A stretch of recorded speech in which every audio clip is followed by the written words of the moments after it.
शाळात र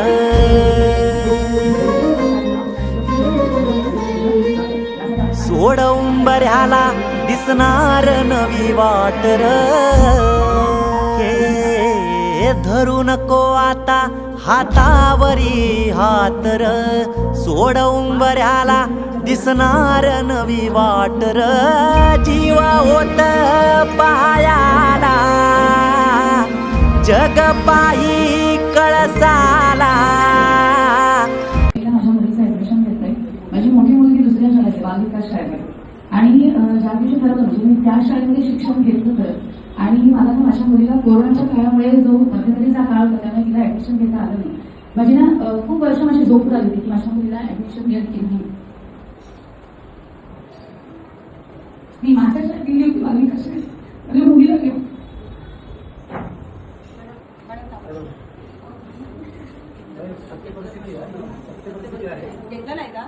त्यावेळेला समोरून मला तेव्हा शिक्षक म्हणाले की अगं तिला जमेल का तिच्या वयोमानाने किंवा काय.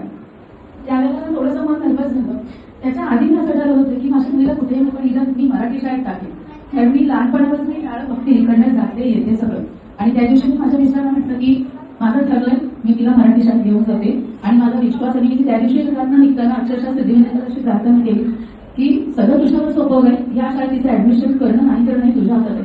ज्या दिवशी आले तिला घेऊन राऊत मॅडम समोरच होत्या. राऊत मॅडमना म्हटलं की तुम्हाला अशा व्यक्तीने फोन केला होता किंवा काय आणि समोरून पहिला प्रश्न हा होता राऊत मॅडमचा की या मुलीला तिच्या पालकांची इच्छा आहे की तिचा बेस पक्का व्हावा. या सगळ्या गोष्टी त्यांनी समोर बोलल्या आणि त्या दिवशी माझा जीव भांड्यात पडला. त्या दिवशी मी सुखाने झोप घेतली की माझ्या मुलीला शाळेत ऍडमिशन मिळालं.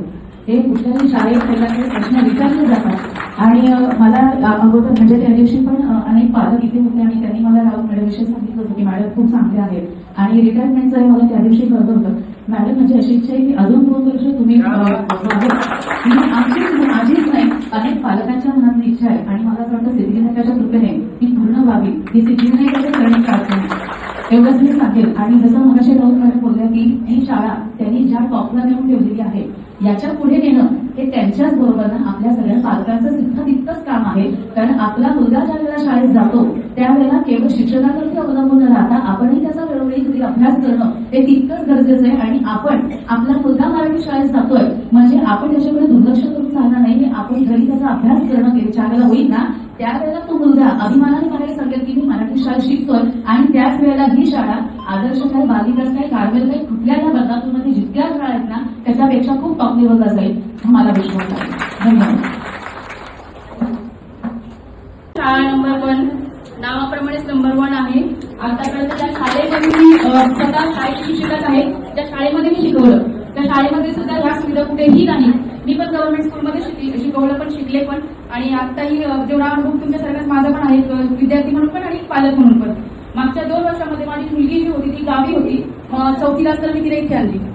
जेव्हा सुरुवातीला आणली तेव्हा मला काळजी होती की प्रायव्हेट स्कूलपेक्षा पालिका स्कूलमध्ये तेवढ्या फॅसिलिटी आजूबाजूला दिसलेल्या नाही कधी. मी सर्वात आधी कात्रज विभागात फिरले तिथे तर काही सुविधा दिसल्या नाही मला. आंबेडकर चौकामध्ये पण पाहिली ती शाळा. त्या शाळांमध्ये रूम छोट्या होत्या आणि शिक्षक अवेलेबल नव्हते. इथेही शिक्षकांची कमतरता आहे पण शिक्षक जे शिकवतात ते मुलांच्या बाबतीत म्हणजे माझ्या स्वतःच्या मुलीच्या बाबतीत शिस्तशीर आणि ती हसत खेळत शिकते. तिला कुठल्याही प्रकारचं बर्डन नाही की मारहाण वगैरे या सगळ्या गोष्टी असतात त्या कुठल्याही प्रकारचं ती बर्डन मध्ये शिकत नाहीये. त्या गोष्टीचा आनंद आहे. प्रायव्हेट स्कूलमध्ये मुलं घरी सांगतच नाही काय होतंय त्यांना सांगता येत नाही. सगळ्यांकडे लक्षही नसतं. 6 महिन्यांनी टीचर बदलतात. ती जी सुविधा आहे ती इथे आपल्याला या सगळ्या गोष्टीचा विचार करून आपण आपल्या मुलांच्यावरती हसत खेळ शिकते. मानसिक टेन्शन नाही कुठलं. या सगळ्या गोष्टीचा विचार करून शाळा ग्रेट बेटर बेस्ट म्हणतात ना त्याच्यापेक्षा ही ग्रेट शाळा आहे. त्यामुळे इथल्या 2 वर्षामधल्या अनुभवानंतर मी इथून कुठेही पाठवायची इच्छा झाली नाही. सोबत माझे बाकीचे नातेवाईक पण आहेत त्यांनाही सांगितलं आजूबाजूच्या लोकांनी सांगितलं ऍडमिशन मुली इथं आली होती. ह्या सगळ्यामध्ये शिक्षकांची मेहनत आणि इथलं व्यवस्थापन ज्या व्यवस्थापनाला हात जोडून म्हणजे त्यांचं कौतुक करावं तितकं कमी असेल. हा सगळ्यात मोठा ग्रेट पॉईंट इथं आहे. आणि सगळ्यात महत्त्वाचं म्हणजे पालक इथे कुठल्याही गोष्टीला घेऊन या त्याचं सोल्युशन ते राऊत मॅडम आहे. आम्ही इथं आलो माझे मिस्टर मी इथं आलो वॉचमॅन काकाला सांगितलं खूप चांगले ते म्हणजे टेन्शन घेऊ नका ताई प्रिन्सिपल मॅडम मी खूप चांगली आहे तुमच्या मुलांचे ऍडमिशन होईल आणि टीचर बी खूप चांगले. मग आम्ही आलो त्यांनी हो बोललो 15 तारीखला आम्ही आलो ऍडमिशन झालं.